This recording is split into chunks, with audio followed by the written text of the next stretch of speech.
This is a really quick overview showing how you can build a disconnected mobile app that uses web services instead of direct access to a SQL database. So in order to demonstrate this functionality here, instead of actually calling a real web service, what I've got over here is a text file that's got some JSON data in it. And then if you go here and you look at my component, you can see there's my list control.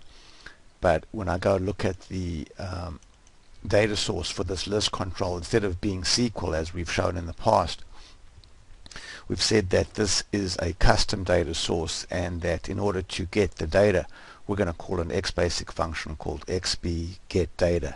So if we go look at xb.getData, we can see that currently all that's happening over here in xbGetData is we're actually just reading that file from disk into memory, and since the file contains JSON data, we're just returning that data. So this code here would be replaced by your call to the web service. So you would make a call to the web service. The web service would give back either XML or JSON. If it gave back XML, you would write a tiny little bit of code that took the XML and generated JSON from it. But this function here is intended to return JSON, and this is how you populate the list. So if we go back to the builder here, so the data source here is custom, but then everything else is pretty much the same. So we've got a detail view. We've specified that the detail view is populated into these controls over here. So there's our field map over there. And then the part that's critical is that because this is not a SQL database, we need to specify our own synchronization handler. In the case of SQL databases, the synchronization handling is done automatically. Alpha is able to compute all of the SQL statements to perform the CRUD operations. But in this case, since we're dealing now with a custom data source, Alpha can't automatically generate the CRUD operation, so you have to specify an XBasic event that's going to get called to synchronize the data. So I've specified here that this function is going to be called xbsync, and you can see here that in order to get a function prototype here, if I just press this button, this is going to give me the function prototype and explain to me what's available inside this xbsync function. So let's go now and go over to my XBasic functions, and here's my xbsync function. I'm going to just put a debug1 in and then go over now and run this code. So here we go, and I'm going to go to this first record and change this from Jake to Henry, and I'll go here from Smith and I'll type that as Jones, and then I'll hit the save button. So now at this point we've only saved the data locally. We haven't done any synchronization with the server. So now I'm going to hit the synchronize button, and this is going to make an AJAX callback, and you can see that we've made the AJAX callback, and we're now inside our custom synchronization handler over here. And inside this XBasic function we have this E object that has the data that was submitted. So now this is where you would call your web service to actually persist the data, but in this case we're going to just read the data from this text file back into memory. So now I've just read the data from the text file, so there's my JSON data over there. Then I'm going to call this XBasic function to pass the data into an XBasic an array. So you can see here I have an array now with 3 rows in it, and then I can see now inside this E object we have update type, which tells me that the user was doing an update. And so now over here I'm just writing XBasic code that's going to actually go ahead and update that file on disk. So let me pause now and pick this up in the next.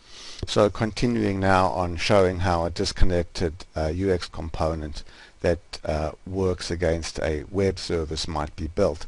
So over here we've got code now that is specific to our attempt to simulate the web service with just XBasic code that updates a file on disk. But of course, at this point now you have all the information that you need inside this E object to call your web service and do whatever synchronization code you want. So let's just take a look at what's inside this E object here. So if we go here into this E object, we see that update type is an update as opposed to an insert or delete, and then data submitted basically gives me the data that was submitted from the current row, and also old data is the original data that was submitted.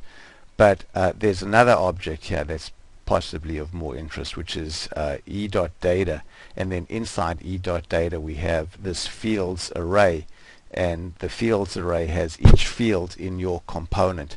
It has the old value, the new value, the name of the field in the list that you're editing, the corresponding control on the UX component that field was bound to, and then also some information from the list definition about that field. So here's information that tells us that was stored in the actual component definition.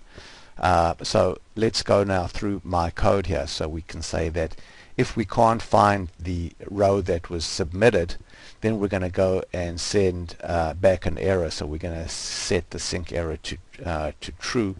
So in this case, basically, the user tried to update row number 1, and if we hit run here, let's see, we get a synchronization error over here that tells us that this row was not synchronized. So let's continue now. So here's the row was not synchronized, and there's the information. You can see that we didn't actually specify in our event handler the actually we did specify the error text. So let's go and look at this again right now. Go there and make some edit, hit save, hit synchronize, run, and there we go. So there's the error message that we specified. Now the reason that we didn't find it is that I've actually got a line here that is wrong. So this the data is not being stored as a numeric, it's being stored as a character value. So let's go back now and try that out again. So we'll go here and we'll type in, say, Henry Jones, and then hit save, and now hit synchronize. So here we go. So so that should have actually worked. So convert. So